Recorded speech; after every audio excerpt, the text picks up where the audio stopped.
Hello friends, एक और नई कहानी के साथ। एक गांव में एक दुकान थी। गांव में एक ही दुकान होने से उसका मालिक रतिराम पूरे गांव वालों को लूटता रहता था। शहर बहुत दूर था, इसलिए रतिराम अपने सामान के बहुत ज्यादा भाव रखता था। गांव वाले को मजबूरी में सामान लेना पड़ता था। एक दिन एक किसान रतिराम की दुकान पर आया।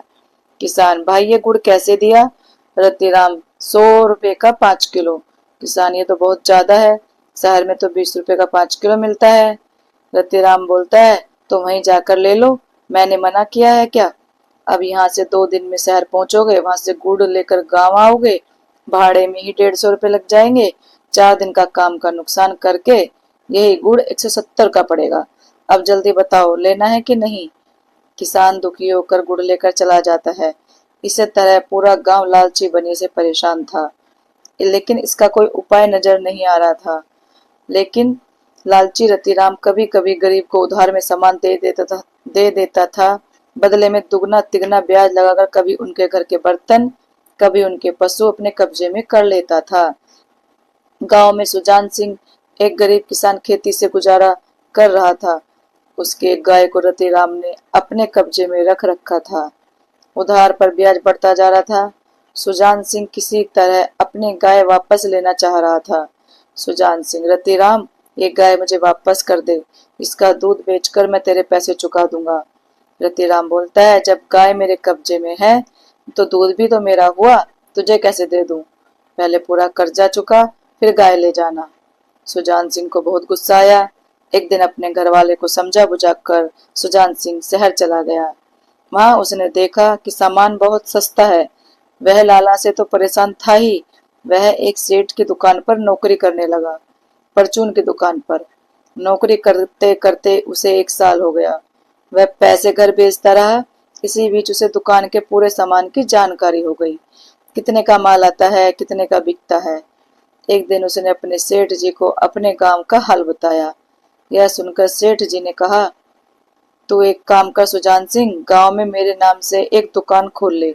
जो भी प्रॉफिट होगा आधा आधा माल मैं भेज दूंगा, लेकिन कभी बेईमानी मत करना।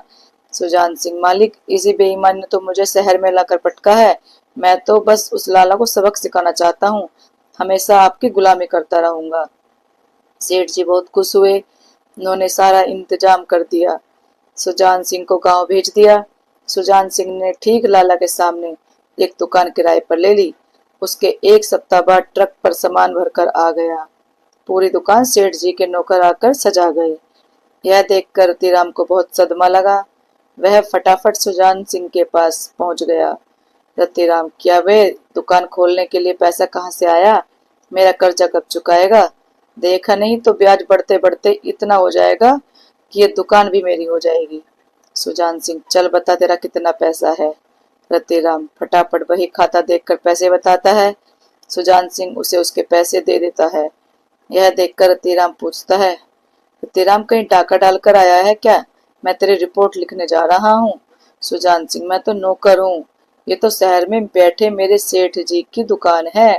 बोर्ड पर देख, उनका लिखा है, शहर जाकर उनसे पूछ। रतिराम घबरा जाता है।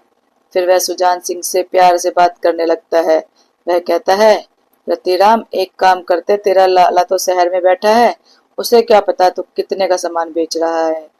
तू मेरे वाले रेट पर सामान बेच, इससे तुझे दुगनी बचत होगी, ऊपर से तनख्वाह अलग से मिलेगी।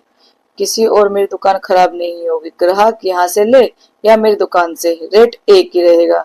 सुजान सिंह, लाला, तेरे धन्यवाद करना चाहता हूँ, तेरे कारण ही आज मैं यहाँ तक पहुँच पाया। ना तो तू मेरी गाय हड़पता, ना मैं शहर नौकरी करने जाता, ना यह दुकान खुलती। ये दुकान मैंने तेरे जुल्मों के शिकार गांव वालों की भलाई के लिए खोली है। यहाँ तो शहर से भी सस्ता माल बिकेगा, चल भाग यहाँ से। धीरे धीरे सुजान सिंह की दुकान चलने लगती है। रतिराम की दुकान पर एक भी ग्राहक नहीं होता। धीरे धीरे सुजान सिंह गांव वालों को उधार भी देने लगा, वो भी बिना ब्याज के। इससे गांव वाले बहुत खुश हुए। महीने में एक दिन सुजान सिंह शहर जाकर पूरा हिसाब सेठ जी को दे आता और सेठ ही उसका हिस्सा दे देते थे। धीरे धीरे सुजान सिंह ने 2 नौकर भी दुकान पर रख लिए। अब उसने दूसरे गांव में भी दुकान खोलना शुरू कर दिया। इधर लाला की दुकान का सारा सामान सड़ने लगा। उसके आटे में भी कीड़े लग गए। लाला बहुत सस्ता सामान बेचने लगा, लेकिन सुजान सिंह के व्यवहार के कारण लाला से कोई कम पैसों में भी सामान नहीं लेता था। तो लालच का घड़ा किसी न किसी दिन फूटता ही है। फिर दोस्तों, अगर आपको मेरी ये कहानी अच्छी लगी हो तो लाइक, कमेंट और शेयर करें, चैनल को सब्सक्राइब करें। Thank you.